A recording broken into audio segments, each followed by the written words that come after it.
if we look at the lead generation of direct mail versus SMS marketing over the course of 2023, we are almost exactly the same, which is freaking wild. So we've had 1,504, so 1,504 direct mail leads, 1,547 SMS leads. So that's a difference of what, like 43, like really close. But our deals closed, I guess our signed contracts, and so if they have an escrow everything right now for direct mail is 58, whereas with our SMS it's 18, right? So like 3x, 4x almost of of direct mail being signed around versus SMS.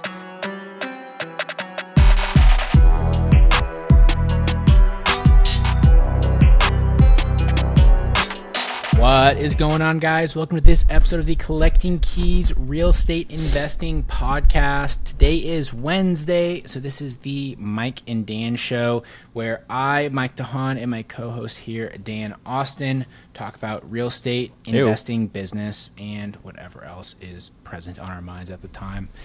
And I know you've been threading it up over there for the last week, Dan. Oh, God. Should we give the update on Mike and Dan's opinion on Threads? I mean, it dropped last I don't know episode. if my opinion's the same as yours, but this is by the time this episode comes out, Threads will have been out for like a week or a couple weeks at that point. But it is all the talk in the tech space, I guess, and the kind of social media space is Mark. And the question is Mark Zuckerberg basically ripping off Twitter entirely with Threads, or is it just slightly different? I don't really give a shit if he rips off. It's like it's the best business people, right? You copy and paste.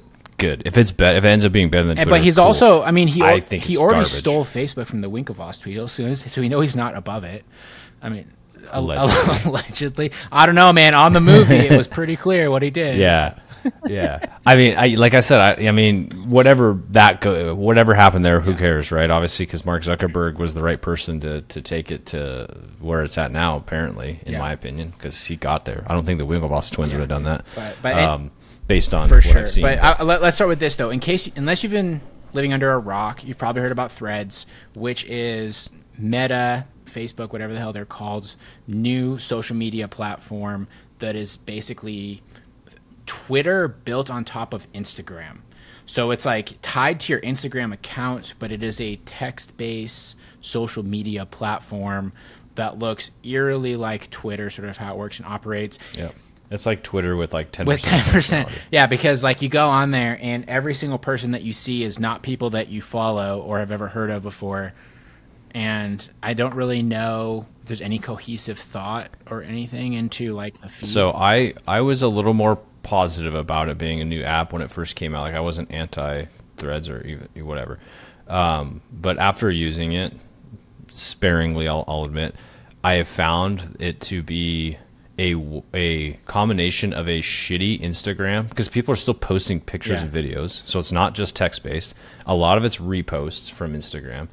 And then, to use your words, a non-cohesive stream of just gibberish, like text-based gibberish posts, where if you go to Twitter, like in my opinion, that like the posts that you see that are text-based or whatever, they at least invoke an emotion, good or bad. Twitter tends to be more like negative emotion. That's how they invoke engagement. But good or bad, it evokes an emotion, and there's some content that's being tweeted out, and then some sort of comment thread that are somewhat entertaining to read.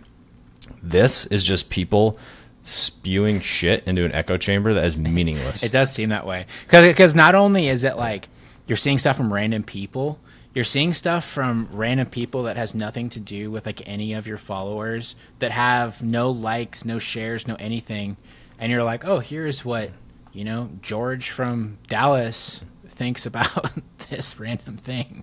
Like, but right. It's funny because I've noticed that people are, at least from what I've seen, and maybe this is where it ties and stuff, are exclusively posting like mindset stuff or things that are like kind of provocative. There's a lot of that. And like quotes, like weird things. I don't really get it, like what the whole purpose of it is at this point. Like taking, usership from Twitter or whatever. Maybe this is just, some beef for the Zuck and Elon boxing match. I don't know. But you cannot like doubt the interest in it though, because it got 100 million followers in the first like 3 or 4 days, which is insane. So now here I have an argument against that though. Like that is a lot of followers, but is it really a lot of followers in the grand scheme of things when you look at Meta and like what do they have for active users? Like a billion? I have no idea, honestly. A lot, right? And the argument being that all you had to do was open up and click basically port Instagram over. It basically just port all your profile and shit from Instagram. And they so there's an argument, I don't know the actual truth to this, that it's actually not that many users if you think about how easy they made it. I mean, yes and no, because like people were comparing to how quick ChatGPT got to 100 million users, which was like several weeks, right? Well, now that school's out, it's like ChatGPT has for sure. But you could also say that they made that very easy because you could go there and you could just log in with like your Gmail account, like everyone does and everything anyway. Yeah, but you didn't even have to create a new account with ChatGPT or with Threads. You just literally just used your Instagram account and then they assigned you a random ass number. Whatever that is. Yeah, I don't know. Like, I mean, people still had to opt. I guess that it's a good argument that it's a lot of users, but I just don't think, I don't know. And this is minimum viable product. So in 2 years from now, it could be a sick ass app. But for now, I'm like, I'm not getting any entertainment out of this because I can't even like follow it, dude. Like here's random person on my feed. Happiness is not the goal; it's a byproduct. That's what I'm saying. No qualification of what that's tied to. Give me a picture of like a funny meme at least with that. You know what I mean? Like some kid smashing his dad's toe with a hammer or something. Yeah, right. I don't know. But I mean, it is interesting though, because like every sort of tech company starts with that minimum viable product, right? So I mean, even Facebook, which is like another the old one, they started with just at Harvard and then just at universities and scaled that way. I remember when Twitter first came out, it was 2008, and I don't know what all the use cases were, but where I heard about it was because there were teachers at my high school that were starting to use Twitter, and it was a way for like teachers and faculty to basically have like a running chat about what was going on at the school. So I'm pretty sure that Twitter was not meant to be like a giant thing at the start. It was meant to be like a sort of a localized thing. Maybe, or an enterprise thing. Maybe, yeah, I don't know. You know, for internal communication, kind of like Microsoft's Yammer, whatever the hell that crap. Exactly, right? But like other modern apps too, you know, TikTok, before it became TikTok, was a different app called Musical.ly, right? Which was only like kids dancing. Like that was the whole thing, and then it became TikTok with like its modern content and all that sort of stuff. So, I mean, who knows, right? Like right now, it's Threads in its current form. 2-3 years down the track, it could be something completely different. You know, that we don't even know what it like means yet. I will argue, and then we should stop this conversation. But I will argue that like TikTok, like that's a completely different type of app. Right, like Musical.ly, all of that. This is like I said, it's a mashup of the worst parts of Instagram and the worst parts of Twitter put together. So it's not like a new concept. So I don't think it's going to be great. But anyways, fact check me in 6 months. Yeah, and it doesn't need to be a new concept. We talked about this the other day. What is was it Steve Jobs? Who I think Steve Jobs actually stole this from an artist, which is hilarious. He stole the quote. Yeah, so I learned this. Steve Jobs is attributed to saying it, but it's actually came from like Picasso or something like that. And it is that the best artists copy. No, sorry, great artists copy, the best artists steal, something like that. Yeah. Either way, the point being, the people that are really good at shit, they steal it from everybody else. And Steve Jobs was notorious for that with Apple, right? I don't disagree with that, but I mean, stealing the exact same thing is not. Yeah, just steal it and make it better. Anyway, so let's move on from that. Let's talk some real estate. Yeah. So we have an insane amount of mail going out this week, and it is going to be such an interesting sort of endeavor because I don't think we've ever had this much mail all shipping and hitting at the exact same time. Usually we kind of stagger it a little bit, kind of because of the 4th of July and some delays with some of our partners and things like that. We ended up stacking up a bunch more than we normally do. So we had like 15 different markets ship out last Friday. It's probably like over 100K plus pieces. Something like that. It was $72,000 worth of mail going out across all these markets. It's all going to be hitting this week. And I mean, it's been quiet so far because it hasn't quite. It usually starts hitting about Wednesday, which is out on Friday, and is going to be the ultimate test of the sales team and like our lead follow up process, which is something that we've been working on anyway. So I'm excited to see how it goes together. But something like I've been getting regularly asked by new people who hit me up on Instagram all the time at Mike_invest. They always ask what kind of marketing we use, and when I say that we use primarily direct mail, I immediately get so much pushback, and people are talking about the cold calling services they use, the SMS services they use. My favorite is when people reach out to me and they just very presumptuously say, like, what cold calling company do you guys use? I don't frickin' use cold calling, bro. We haven't cold called people for years. Right. So my response is I always go through direct mail. I try to sell it, but I wanted to take a look at like kind of our KPIs. So our main marketing is through direct mail, SMS, and then we do like online retargeting and those sort of things. So if we look at the lead generation of direct mail versus SMS marketing over the course of 2023, we are almost exactly the same, which is freaking wild. So we've had 1,504, so 1,504 direct mail leads, 1,547 SMS leads. So that's a difference of what, like 43, like really close. But our deals closed, I guess our signed contracts and stuff they have in escrow everything right now for direct mail is 58, whereas with our SMS it's 18, right? So like 3x, 4x almost of of direct mail being signed around versus SMS. And the thing that's so interesting to me is people really like the SMS and the cold calling because they get a lot of leads. And so you feel busy. Your cost per lead. Your cost per lead the cost per lead is so low. And honestly, that's why we do it. But we also have a team to work it. But if you're like a new person that's starting out and you're generating a shit ton of leads that are going to be really hard to convert, you're just making a job, man.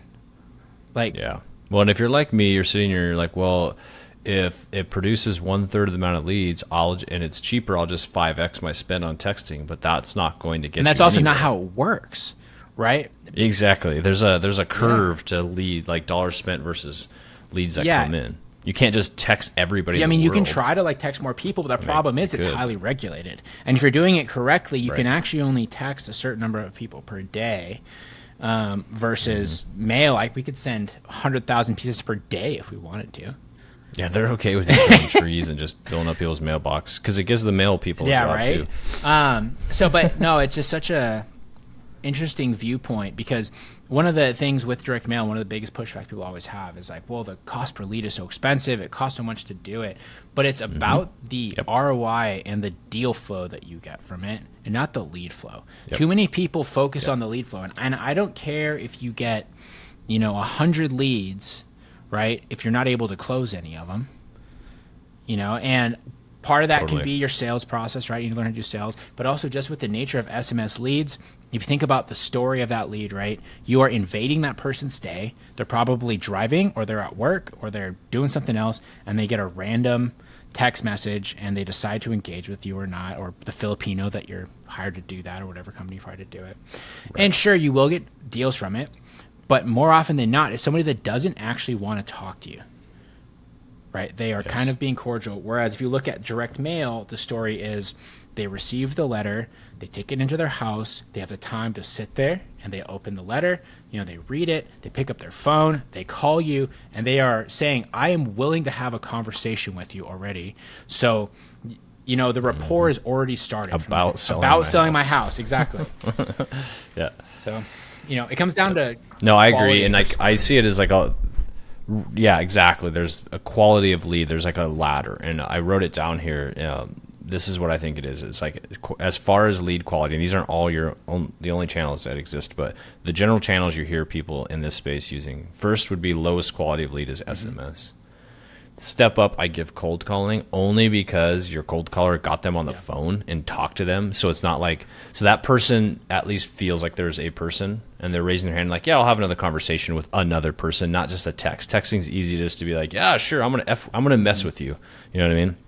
And the next would be direct mail, would be the next quality of highest quality lead, and then finally would be like a web lead or something coming in from an online channel. Those are typically the hottest because they not only like searched you out and found you online, then they chose to engage with you. So that would be like your hottest, and those are like call them immediately. Exactly. But the problem with online leads is it's hard to have any actual control over who you're marketing to and who is converting on those leads, because I mean we put a decent amount of money into online marketing and we get some great deals from it, but we also get lots of people who are like retail leads, right?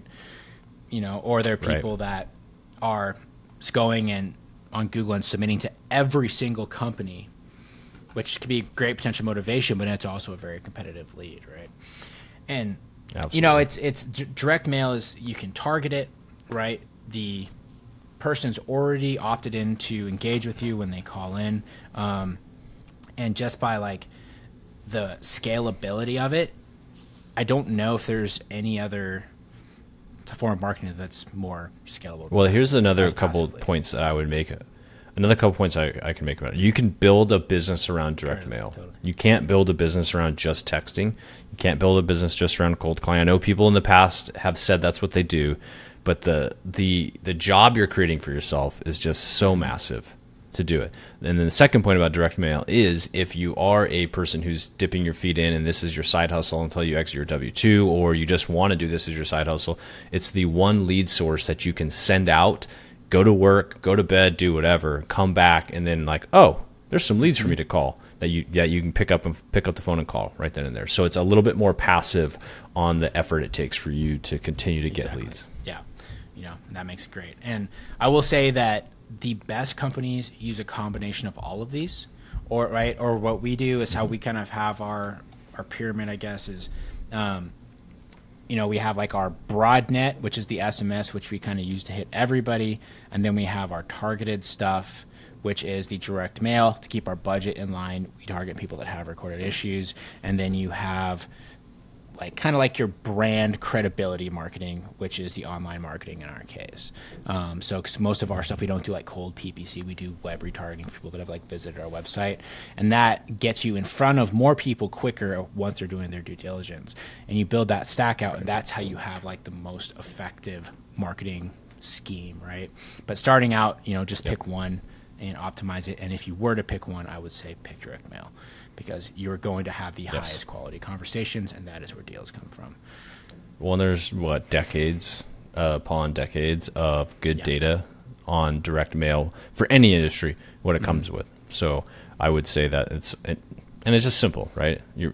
If you get cold called, how do you feel? What's your disposition? If you get a cold text, what's your disposition? So just think about that. There's no magic behind it. You're a human, just like the people you're trying to text and cold call and mail to. Yeah, and you don't need to make it complicated.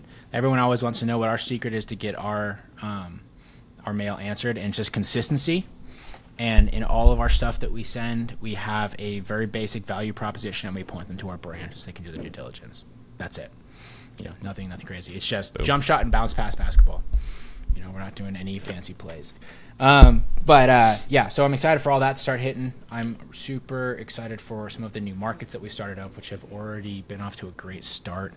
I'm going to start closing some deals in those here pretty soon.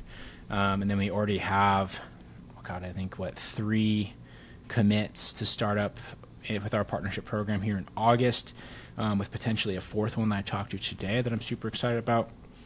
So we're ripping, man. People are liking the service, and they're telling their friends. Telling their friends. Yeah. We get a lot of referral-based, clients. Most of our clients come from referral-based because our existing people like it. Yeah. Well, I mean, that's the best sort of, business marketing you can have, is somebody who enjoys working with you that tells their friends. Absolutely. 5.7.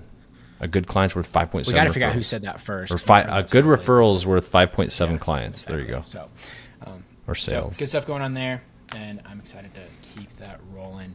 One of the biggest things, I guess, we've been just trying to figure out with all this lead flow is the sales process, and like kind of like the sales training piece. We had a good talk with Steve, our business coach, this morning about sales training, and it's so interesting that like when it comes to off-market real estate, it's such a unique kind of sales. you know. And if you look at the people that traditionally do well, either, you know, our competition or people that have worked for us, or like even people in our instant investor program, the ones who do well are rarely, I would say that there's kind of like a, you know, there's obviously people that have no sales experience. They always kind of struggle because they don't know how to do it. But then also up there with that same level of struggle is people that have done like only B2B sales because they don't get how to talk to consumers, right? Like if their experience is selling like widgets, they can never quite figure out like, oh, listen, they don't actually want to buy your widget. You need to like hear about their problem and figure out how your widget can solve their problem, which is probably something they teach. But it's just different when it's like a divorced person. It's a different, it's a different sales process. You have to be a little bit, I guess it's a less predictable process. Because if you think about it this way, if like the B2B salespeople, what you're saying, Mike, are like least likely to be successful if that's all their background. Because you don't have to be that good of a salesperson if you got a good product, honestly. But what you do is and I've seen this in these different businesses is, you know, you have sales guys, they move company to company and they go into the company, they have to learn the widget they're selling. So once you learn the widget, in our case, the widget is getting people to sell us their house, then you can be pretty proficient. So you might get the salesperson taught how to do some creative deals. You're gonna get them taught like why like we buy the way we buy and the different distresses a seller has. You can get any salesperson up to speed doing that. But where it's challenging is being able to adapt in an environment where the person you're working with is not a business professional and is unpredictable. Yeah. I mean, yeah, you talk about the seller, right? Which is not a business professional and is unpredictable. Yes, the seller. You know, and real estate is kind of like that in general. I'm sure realtors know about how unpredictable clients can be. Now take that client that's unpredictable as a realtor and instead give them 7 years worth of financial issues, you know, that they haven't been able to figure out. Give them, you know, drug problem, which is a common thing that we deal with. Give them a property that is causing them insane financial distress, so they're super emotional about it, right? So you add this whole other level of, I don't want to say irrationality that comes with it, like emotionally charged, whatever, which is so hard to sort of like learn how to deal with.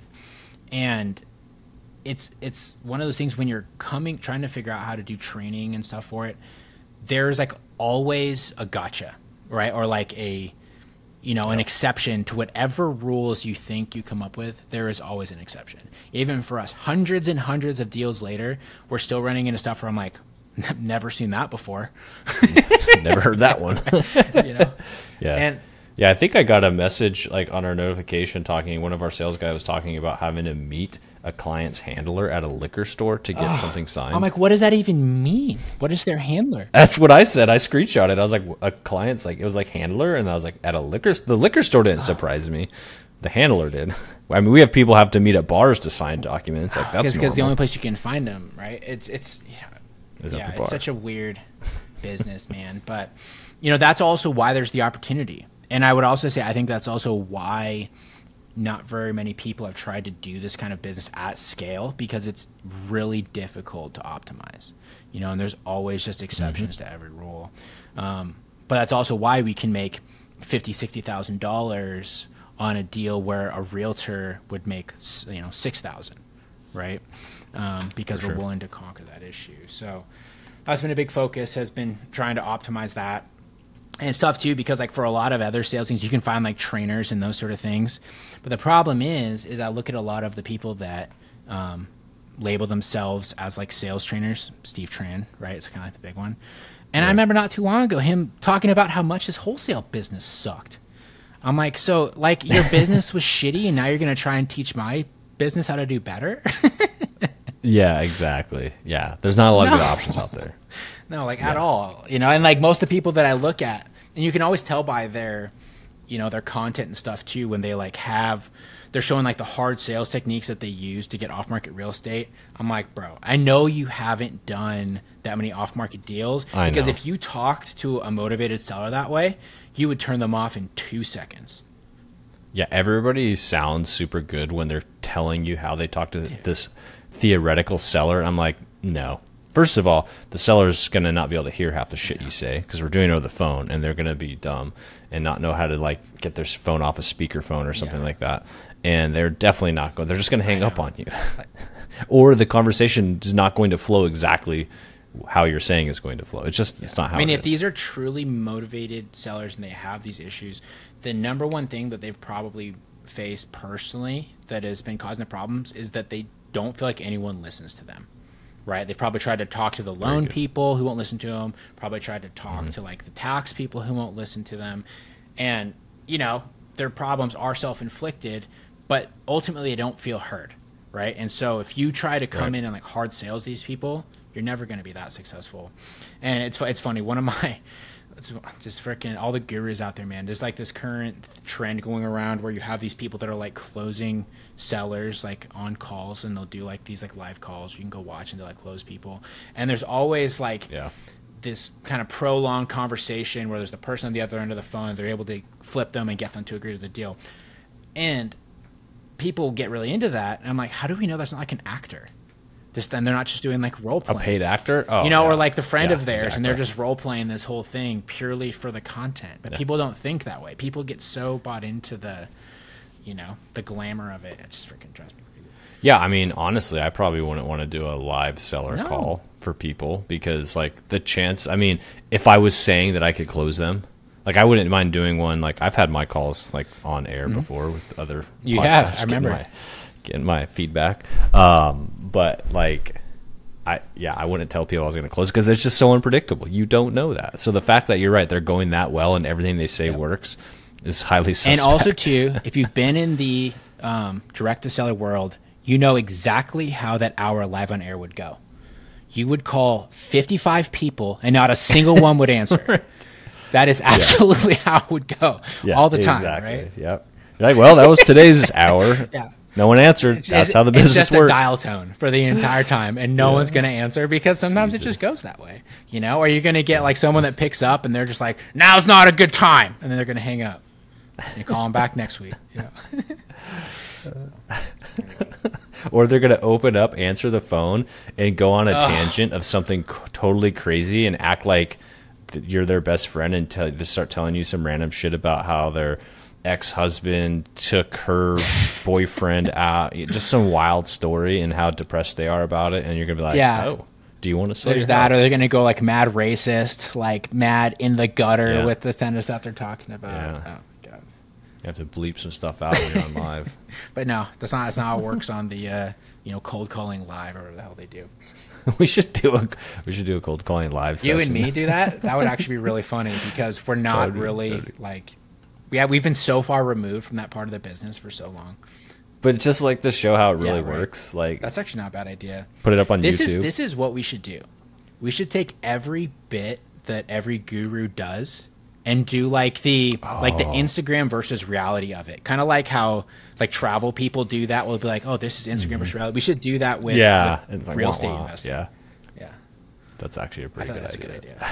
So the problem is though, is I'd have to get involved with all the gurus, and I hate that shit. It triggers me constantly. You'd have to follow them. Can't even do it. I have to pretend like I'm one of them. Sorry, bud. So, anyways, that's stuff that we're working on.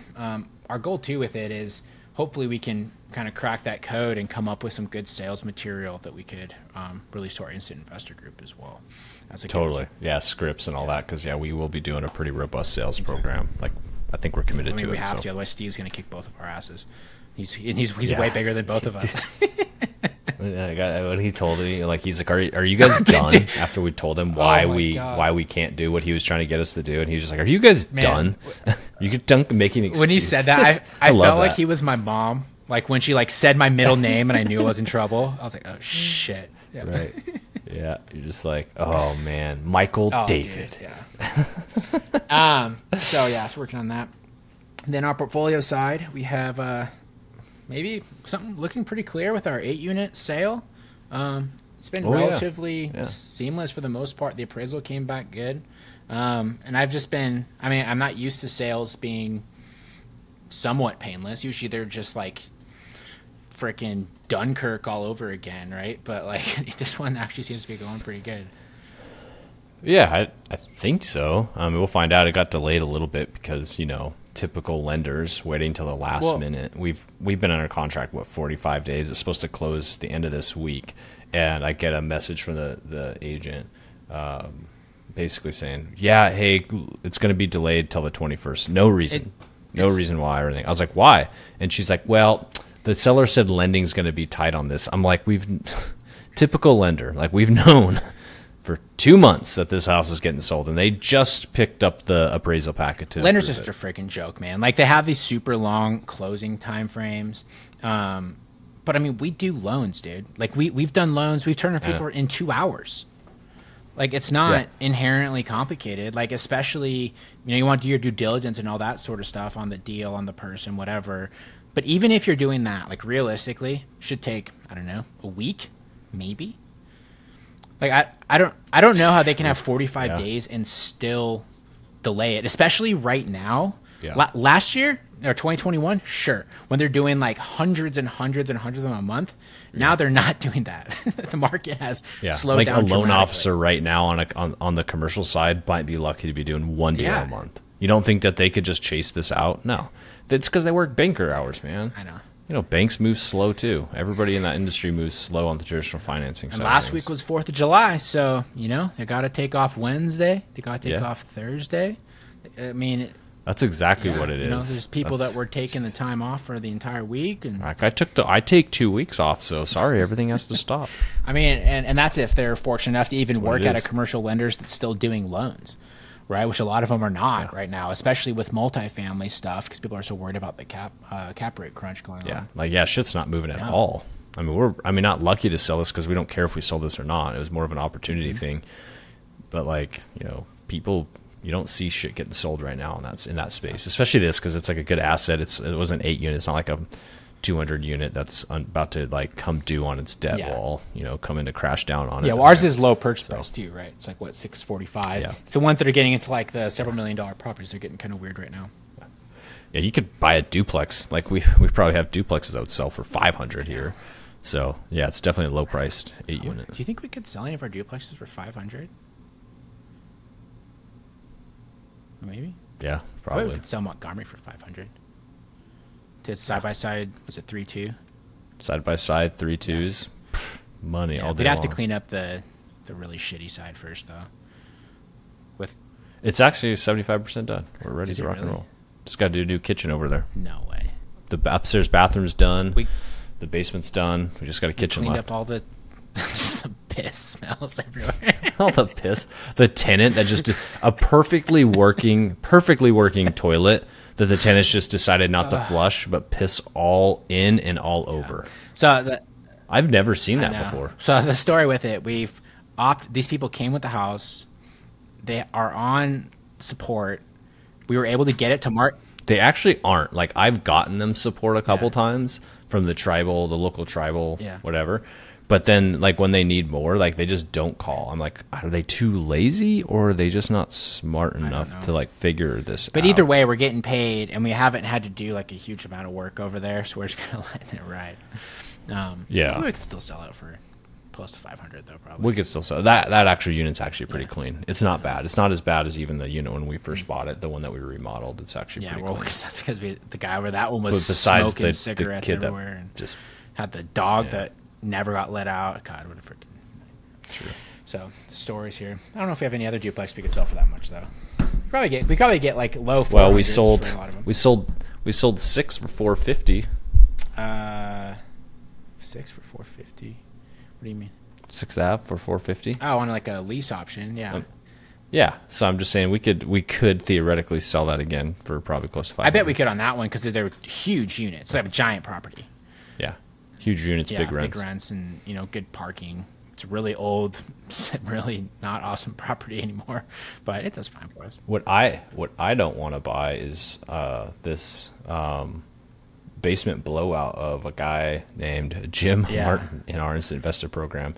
I'm looking at the picture right now. I know, yeah. So we have the guy Jim, and we're going to have him come on and do like a little case study and deep dive on this deal once he starts to get through it. But probably one of the in our group call this morning, he had probably one of the worst like flipper surprises ever. that I've heard of when they had like a rainstorm and literally the walls of the basement just collapsed. Like just I'm trying to share it. space. I don't know, so people on YouTube could see it, but I don't know if it'll yeah, pop up. I don't know if you can share it on here. We'll post some photos in the we have like a link to some photos, disaster photos. Like literally the walls in the basement just caved in from the water. And of course, with every sort of water issue, the insurance company is like, sucks to suck. I don't know. That's weird. They're like, that water came from outside the unit, so it's not covered. Yeah. You know, I don't know. I'm just saying but that's shit that they say. They're like, oh, that came from the sprinkler system. You don't have sprinkler system coverage here. God. I mean, he's handled like a champ. Like he's got his guys out there doing a great job on it, and they've actually viewed it now as an opportunity since they have to redo the entire basement. They're going to finish it and make it additional living space, additional bedroom and bathroom, which will add an incredible amount of value to the property. But it was going over that, and I was like, that's up there with like a fire for pretty much like the worst thing that I could think would happen. Well, and like good on him. Like a fire, like he said, is at least better. okay because then you just collect the insurance money, right? I'm just thinking in our market, like when we were really hot and heavy into rehabs, like if that would have happened to us, how quickly could we recover? Because he recovered instantly. He's got guys out there. I saw in his pictures. He's got excavators. They're digging it out. Like I don't know if we could have recovered from it that quickly. We don't have the connections, right? I don't think a lot of people do either, and that's one of the unforeseen risks as a flipper, right, that people don't talk about is like those black swan events that do happen, because this was not on his radar at all. And then it just sort of like, they knew there was like not awesome stuff for the foundation, but it's also common for the area. And then this situation came out. Cinder block foundations. Yeah. But these are the kind of things that like bankrupt people, right? And this is when, they say real estate investing is at its core inherently risky. This is the stuff that they're talking about where you just can't predict. Shit happens. So, anyways, we're going to do a little case study with him as well as some of the other folks in our instant investor group here soon and release that on Fridays. We're going to do a deep dive into deals that they have been working on just as like a good educational short episode about, how people outside of Dan and I analyze deals, how they get deals done, what kind of money they make, how they find them, do all that sort of stuff. Just trying to bring additional value to all the listeners about how other people in the investor world do it, because everyone kind of has a little bit of a different way, but also too it's not rocket science. So if you're trying to figure it out, you'll be able to hear from a lot of other people that just figured it out, and more often than not they're not nearly as I would say like locked in and perfect as you'd expect.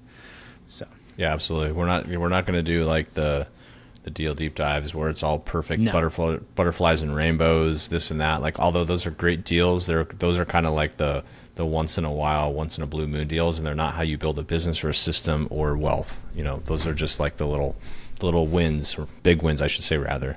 But we want to like dive in and actually talk about like this is what we do day to day. This is what people are out there, real people doing real deals day to day, the good and the bad. Exactly. And the people that only have big wins, they're either complete liars or they're not, telling you, like they're not disclosing the real truth, right? Or they're making it up, one or the other. That's very true. So, anyways, that'll be coming soon as well. So make sure that you guys subscribe and watch those episodes coming up sometime here in the near future. Anyways, anything to wrap up, Dan? No. I'm good. Right on. Well, that's the show for today, everybody. Thanks for listening. Please share this with all of your friends or anyone who has any interest in real estate at all. If you're like taking the bus or on a plane, just like ask the guy next to you, do you like real estate? You don't? That's okay. These guys are interesting. You should listen to them. If they do like real estate, it's an even easier sell. Just start telling everyone about it, and that would be great. Besides that, you can go to collectingkeyspodcast.com/free. You can get your free 5-step guide, start generating off-market leads. And then you can also hopefully not have to deal with basements falling in on a house that you're renovating. But you never know until you give it a shot, right? That's just kind of what happens after a while. Basement blowout. But anyways, guys, thanks for listening. We'll talk to you all next week.